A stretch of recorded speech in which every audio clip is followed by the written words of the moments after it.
የእግዚአብሔር እየተባለ ነው የሚነግመን። የእግዚአብሔር ስጋ፣ የእግዚአብሔር ሰው፣ የእግዚአብሔር በግ፣ የእግዚአብሔር ልጅ፣ የእግዚአብሔር ቤተ መቅደስ፣ የእግዚአብሔር መልክ፣ የእግዚአብሔር ነጸብራቅ፣ የእግዚአብሔር የባህሪ ምሳሌ፣ የእግዚአብሔር ክንድ፣ የእግዚአብሔር ኃይል፣ የእግዚአብሔር ጥበብ እየተባለ ይነገርለታል። ከሰማይ የወረደ እንጀራ እየተባለ ይነገር። እግዚአብሔር የሰጠን እንጀራ ነው።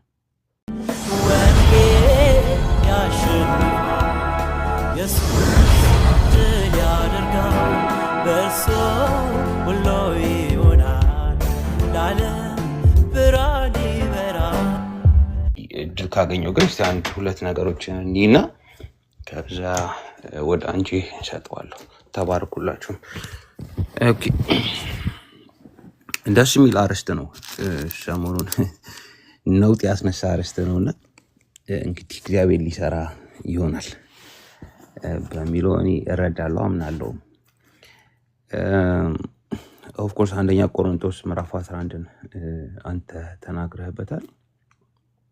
እኔ ግን ክፍሉን ማየት የምፈልገው የዕብራውያንን ክፍል ትንሽ ነካ ነካ ላደርገውና የተቻለኝን ያህል ከዛ ለወንድሞች አሳልፍ ይሰጣሉ።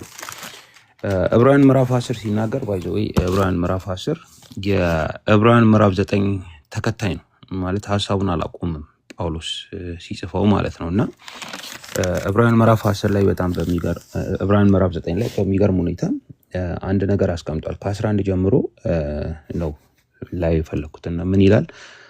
በኢየሱስ ማነባለሁ። ነገር ግን ክርስቶስ ይመጣ ዘንድ ላለው መልካም ነገር ሊቀ ካህናት ሆኖ ምን ሆኖ ሊቀ ካህናት ሆኖ በምትበልጠውና በምትሻለው በእጆችም ባልተሰራች ማለት ለዚህ ፍጥረት ባልሆነች ድንኳን የዘላለምን ቤዛነት አግኝቶ አንድ ጊዜ ፈጽሞ ወደ ቅድስት በገዛ ደሙ ገባ እንጂ በፍየሎችና በጥጆች ደም አይደለም። የኮርማዎችና የፍየሎች ደም በረከሱትም ላይ የተረጨ የጊደር አመድ ስጋን ለማንጻት የሚቀድሱ ከሆኑ ነውር የሌለው ሆኖ በዘላለም መንፈስ ራሱን ለእግዚአብሔር ያቀረበ የክርስቶስ ደም እንዴት ይልቅ ሕያውን እግዚአብሔርን ልታመልኩ ከሞተ ስራ ህሊናችሁን ያነጻ ይሆን። ስለዚህም የፊተኛው ኪዳን ሲጸና ሕግን የተላለፉትን የሚቤዥ ሞት ስለሆነ ስለዚህም የፊተኛውን ኪዳን ሲጸና ሕግን የተላለፉትን የሚቤዥ ሞት ስለሆነ የተጠሩት የዘላለምን ርስት የተስፋ ቃል እንዲቀበሉ እርሱ የአዲስ ኪዳን መካከለኛ ነው። ኑዛዜ ያለ እንደሆነ የተናዛዡን ሞት ማርዳት የግድ ነውና ሰው ሲሞት ኑዛዜው ይጸናልና፣ ተናዛዡ በሕይወት ሲኖር ግን ከቶ አይጠቅምም። ስለዚህም ፊተኛውን ኪዳን እንኳ ቺነች ምፈልገው ስለዚህም ፊተኛው ኪዳን እንኳ ያለ ደም አልተመረቀም። ሙሴም ትእዛዛትን ሁሉ እንደ ሕጉ ለሕዝቡ ሁሉ ከተናገረ በኋላ የጥጆችንና የፍየሎችን ደም ከውሃና ከቀይ የበግ ጠጉር ከሂሶጵም ጋር ይዞ የጥጆችንና የፍየሎችን ደም ከውሃና ከቀይ የበግ ጠጉር ከሂሶጵም ጋር ይዞ እግዚአብሔር ያዘዘላችሁ የኪዳን ደም ይህ ነው ብሎ በመጽሐፉና በሕዝቡ ላይ ረጨው። ደም፣ ውሃ፣ ሂሶጵ ብሎ በመጽሐፉና በሕዝቡ ላይ ረጨው። እንዲሁም በድንኳኒቱና በማገልጊያው ዕቃ ሁሉ ደምን ረጨ። እንደ ሕጉም ከጥቂቶች በቀር ነገር ሁሉ በደም ይነጻል ካለ በኋላ ነው አሁን ደም ሳይፈስ ስርየት የለም አለ።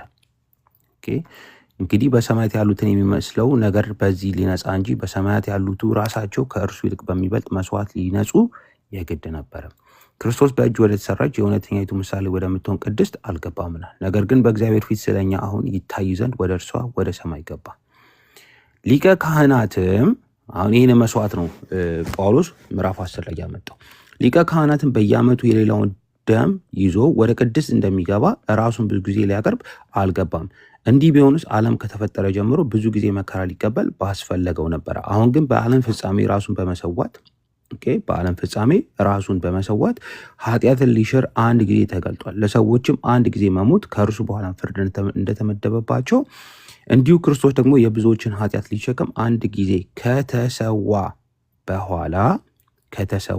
በኋላ መስዋዕቱ እሱ ነው ማለት ነው ያድናቸው ዘንድ ለሚጠባበቁት ሁለተኛ ጊዜ ያለ ኃጢአት ይታይላቸዋል። ከተሰዋ በኋላ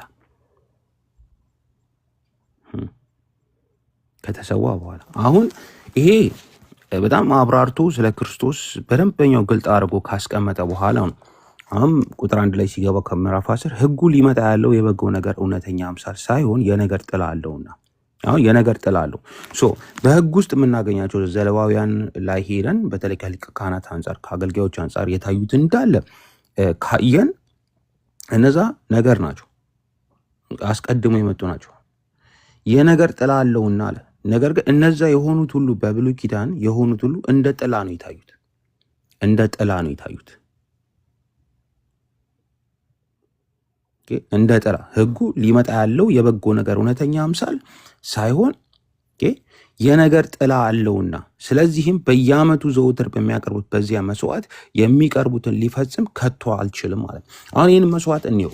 ይሄ መስዋዕት ዘሌዋውያን 16 ላይ ያለ መስዋዕት ነው። ዘሌዋውያን 16 ላይ ምን ይላል?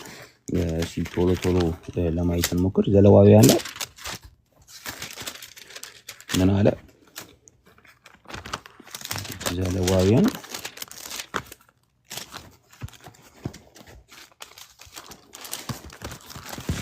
16 ላይ እንደዚህ አለ። በእግዚአብሔር ፊት የቀረቡና የሞቱ ሁለቱ የአሮን ልጆች ከሞቱ በኋላ እግዚአብሔር ሙሴን ተናገረው። እግዚአብሔርም ሙሴን አለው፣ እኔ በስርየቱ መክደኛ ላይ በደመናው ውስጥ እታያለሁና እንዳይሞት በመጋረጃው ውስጥ በታቦቱ ላይ ወዳለው ወደ ስርየቱ መክደኛ ወደ ተቀደሰው ስፍራ ሁልጊዜ እንዳይገባ ለወንድም ለአሮን ንገረው። እንዲሁ አሮን አሁን በደንብ ነው። እንዲሁ አሮን ለኃጢአት መስዋዕት ወይፈን ለሚቃጠል መስዋዕትም አውራ በግ ይዞ ወደ ተቀደሰ ስፍራ ይግባ። በዓመት አንድ የሚሆን ነው።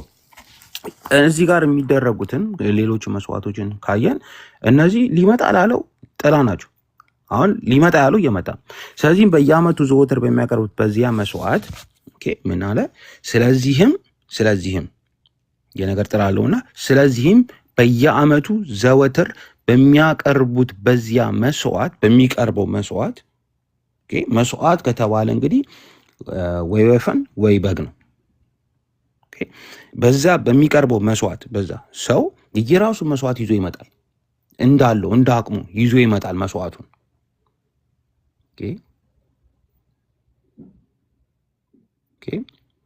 በየዓመቱ ዘወትር በሚያቀርቡት በዚያ መስዋዕት የሚቀርቡትን ሊፈጽም ከቶ አይችልም። የሚቀርቡት የተባሉት ባይዘው አቅራቢዎቹ ናቸው፣ ሰዎቹ ናቸው። ያን መስዋዕት ይዞ የሚመጡት እነዛ ሰዎች የሚቀርቡትን ሊፈጽም ከቶ አይችልም። መስዋዕት የሚያቀርቡት ለመቅረብ ነው ቤዚክሊ ማለት ነው።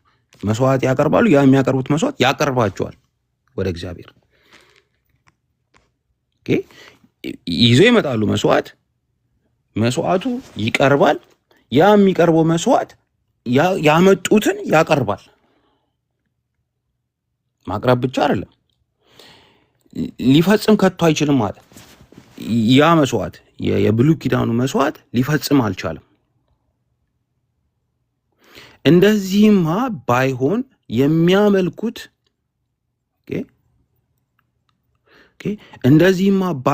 የሚያመልኩት አንድ ጊዜ ነጽተው ከዚያ በኋላ በሕሊናቸው ኃጢአትን ስላላወቁ ማቅረብን በተው አልነበረምን? ነገር ግን በዚያ መስዋዕት በሚቀርበው መስዋዕት በየዓመቱ የኃጢአት መታሰቢያ አለ። የኮርማዎችና የፍየሎች ደም ኃጢአትን እንዲያስወግድ የማይቻል ነውና። ከባድ ነው።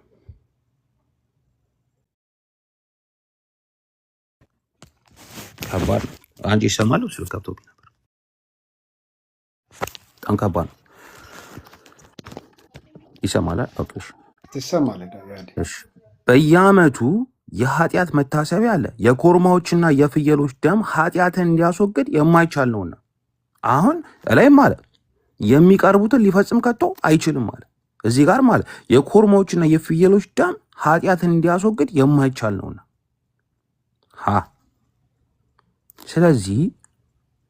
ስለዚህ የማይቻል ነውና፣ ስለዚህ ወደ ዓለም ሲገባ መስዋዕትና መባንን አልወደድክም። ምን መስዋዕትንና መባን አልወደድክም፣ ስጋን ግን አዘጋጀህልኝ። በሙሉ በሚቃጠል ስጋን ግን አዘጋጀህልኝ በሙሉ በሚቃጠል መስዋዕትና ስለ ኃጢአት በሚሰዋ መስዋዕት ደስ አላለህም። በዚያን ጊዜ እነሆ በመጽሐፍ ተቀደደ ስለ እኔ እንደተጻፈ አምላኬ ሆይ ፈቃድህን ላደርግ መጥቻለሁ። ይላል። በዚህ ላይ አሁን እንደዚህ በተባለው ላይ ብሎ እያብራራው ነው ያለው። በዚህ ላይ መስዋዕትንና መባምን በሙሉ የሚቃጠል መስዋዕትንም ስለ ኃጢአትም የሚሰዋ መስዋዕትን አልወደድክም፣ በእርሱም ደስ አላለህም ብሎ እንደዚህ እንደ ሕግ የሚቀርቡት ናቸው። ቀጥሎ እነሆ አምላክ ሆይ ፈቃድህን ላደርግ መጥቻለሁ ብሏል። ሁለተኛውን ሊያቆም የፊተኛውን ይሽራል። በዚህም ፈቃድ የኢየሱስ ክርስቶስን ስጋ አንድ ጊዜ ፈጽሞ በማቅረብ ተቀድሰናል አለ። በማቅረብ ተቀድሰናል። ምን ስጋ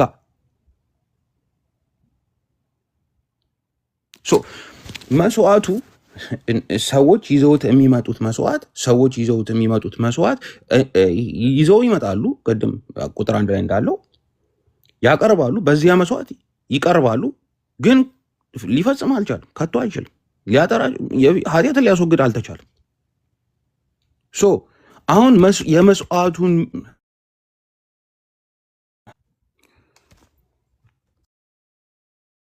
አሁን የመስዋዕቱን ምንጭ ነው የምንፈልገው። ይሄ የሚቀርብ መስዋዕት ምንጩን ማግኘት አለብን። ምክንያቱም እነዛ ከራሳችን የሆኑ መስዋዕቶች በብሉይ ኪዳን ሊያነጹን አልቻሉም።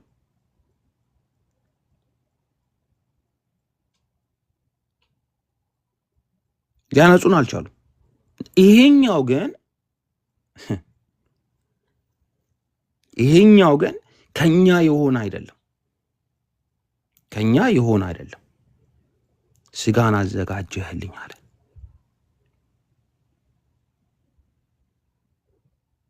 ያ መስዋዕት ስላላስደሰው፣ ያ መስዋዕት ለኃጢአት ሊያስወግድ ስላልቻለ አሁን የሚቻለው ወይም ሊሆን የሚችለው ከእግዚአብሔር የሆነ ሲሆን ነው። ከእግዚአብሔር የሆነ ሲሆን ለምን ያቀርባላ? መስዋዕት ያቀርባል። መስዋዕት አቅራቢ ነው።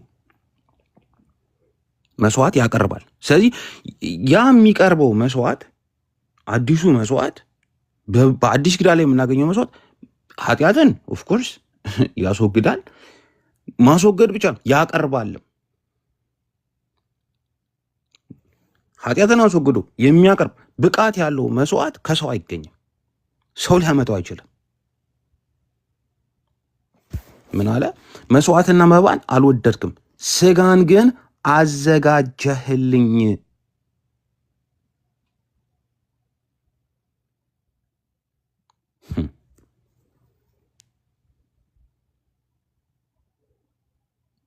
ይገርማል። ምንጭ አለው። ይሄ ስጋ ምንጭ አለው። ለመቻል ምንጭ አለው። ስለዚህ አሁን ይሄ መስዋዕት የሚቀርበው መስዋዕት ይችላል። ከማን? ከእግዚአብሔር ነው። ቁጥር 19 ላይ ምን ይላል? እንግዲህ ወንድሞቼ በመረቀለን በአዲስና በሕያው መንገድ ወደ ቅድስት በኢየሱስ ደም በመጋረጃው ማለት በስጋው በኩል እንድንገባ ድፍረት ስላለናል። ምን አለው? በመረቀለን በአዲስና በሕያው መንገድ። አዘጋጁ መራቂውም አድራጊው አንዱ ነው፣ እግዚአብሔር። ይህንን ካየን ኦፍኮርስ አሁን ቀላል ነገር አይደለም። ምንጩ እግዚአብሔር ነው። አሁን መስዋዕት ብቻማ መስዋዕት ብቻማ አይደለም። እዚህ ጋር የምንየው መስዋዕትን ብቻማ አይደለም። ሊቀ ካህኑንም እያየነው ነው። ሊቀ ካህኑን ራሱ እንኳን ያደረገው እግዚአብሔር ነው። ያዘጋጀው እግዚአብሔር ነው። ሰው ሊኖር ይገባል። ስለዚህ እነዚህ ህግ ላይ የነበሩ እንደ ጥላ ሆነው በዚህ ተፈጸሙ። አቅራቢውም መስዋዕቱም እንዲህ ይሄ ሁሉ ሆነ ከእግዚአብሔር። ስለዚህ አሁን አንድ የመጽሐፍ ክፍል አለ። ይህንን ካየን አንድ የመጽሐፍ ክፍል አለ። እሱን የመጽሐፍ ክፍል እንየውና ምንድን ነው በቃ እዘጋዋለሁ። በዛ ራእይ ምዕራፍ ራእይ ምዕራፍ 11 ራእይ ምዕራፍ 11 እንደዚህ ይላል። ምን ይላል መሰላችሁ? ራእይ ምዕራፍ 11 ቁጥር 15 እሱ ማነበዋለሁ። በአማርኛ ላንብብላችሁ አንዴና በእንግሊዝኛ የፈለኩትን ቦታ ነግራችኋለሁ። ራእይ ምዕራፍ 11 ቁጥር 15 ምን ይላል? ሰባተኛው መልአክ ነፋ፣ በሰማይም የዓለም መንግስታት ለጌታችንና ለእርሱ ለክርስቶስ ሆነች፣ ለዘላለም እስከ ዘላለም ይነግሳል ይላል። በእንግሊዝኛ ስናነበው ሴንስ የሚሰጠው ምን ይላል? And the seventh angel sounded, and there were great voices in heaven saying, the kingdoms of this world are become the kingdoms of our Lord. The kingdoms of this world are becoming the kingdoms of our Lord and of his Christ. የሱ ክርስቶስ ማለት ነው። የማን? የእግዚአብሔር ክርስቶስ። አሁን የእግዚአብሔር ክርስቶስ ብለን ስንናገር ክርስቶስ ማለት የተቀባ ነው። የእግዚአብሔር የተቀባ አለው። እግዚአብሔር የተቀባ አለው። የተቀባ አለው ካለ ሪፈር እያደረገን ያለው ሰውን ነው ሪፈር እያደረገን ያለ ነው። የተቀባ ካለን ክርስቶስ ካለን የተቀባ ብለን ክርስቶስ ካለን ያ ሰውን ነው የሚያመለክተው። እግዚአብሔር ሰው አለው፣ የተቀባ ሰው። የእግዚአብሔር እስከሆነ ድረስ ያ የተቀባው የእግዚአብሔር እየተባለ ነው የሚነግር። ምን? የእግዚአብሔር ስጋ፣ የእግዚአብሔር ሰው፣ የእግዚአብሔር በግ፣ የእግዚአብሔር ልጅ፣ የእግዚአብሔር ቤተ መቅደስ፣ የእግዚአብሔር መልክ፣ የእግዚአብሔር ነጸብራቅ፣ የእግዚአብሔር የባህሪ ምሳሌ፣ የእግዚአብሔር ክንድ፣ የእግዚአብሔር ኃይል፣ የእግዚአብሔር ጥበብ እየተባለ ይነገርለታል። ከሰማይ የወረደ እንጀራ እየተባለ ይነገር። እግዚአብሔር የሰጠን እንጀራ ነው። የእግዚአብሔር እስከሆነ ድረስ every single thing we can refer to that። ሁሉን ነገር እዛ ላይ ሪፈር ማድረግ ኢቭን እግዚአብሔር ራሱ በእርሱ ተገልጧል። ሙሴ በጣም በሚገርም ሁኔታ አንድ ነገር የተናገረው ነገር አለ። ዘጸአት ላይ መሰለኝ ልክፈተውና እንዴ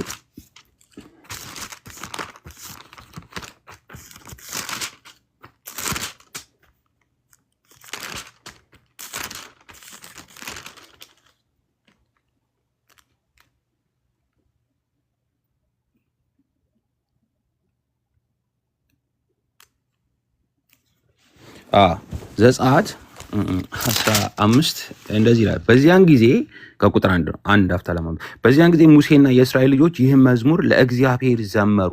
ይሄ መዝሙር ለእግዚአብሔር የተዘመረ ነው። ሙሴና የእስራኤል ልጆች የዘመሩት ነው።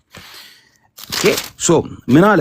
ቁጥር 15 ጀምሮ የዛን ጊዜ የኤዶም አለቆች ደነገጡ፣ የሞዓብን ኃያላን መንቀጥቀጥ ያዛቸው፣ በከነዓን የሚኖሩ ሁሉ ቀለጡ። አቤቱ ሕዝብ እስኪያልፍ ድረስ የተቤዠኸው ሕዝብ እስኪያልፍ ድረስ ፍርሃትና ድንጋጤ ወደቀባቸው፣ በክንድህ ብርታት እንደ ድንጋይ ዝም አሉ። አሁን በደንብ እንስማ። እቺን ክፍል ስማት። አቤቱ አንተ ታስገባቸዋለህ። አቤቱ አንተ እግዚአብሔር ማለት ነው። እግዚአብሔርን ነው አንተ እያለ ያለው። ታስገባቸዋለህ። አንተን ስራው የምትሰራው በርስት ተራራ ትተክላቸዋለህ። አድራጊውንም እግዚአብሔር ነው። አቤቱ ለማደሪያ ባደረግከው ስፍራ በጽዮን ማለት ነው። አቤቱ እቺን ነው የፈለግኩት። እጆችህ ባዘጋጁት መቅደስ እግዚአብሔር ለዘላለሙ እስከ ፍጻሜ ይነግሳል አለ። እጆችህ ያንተው እጆችህ ባዘጋጁት መቅደስ እግዚአብሔር ለዘላለሙ እስከ ፍጻሜ ይነግሳል።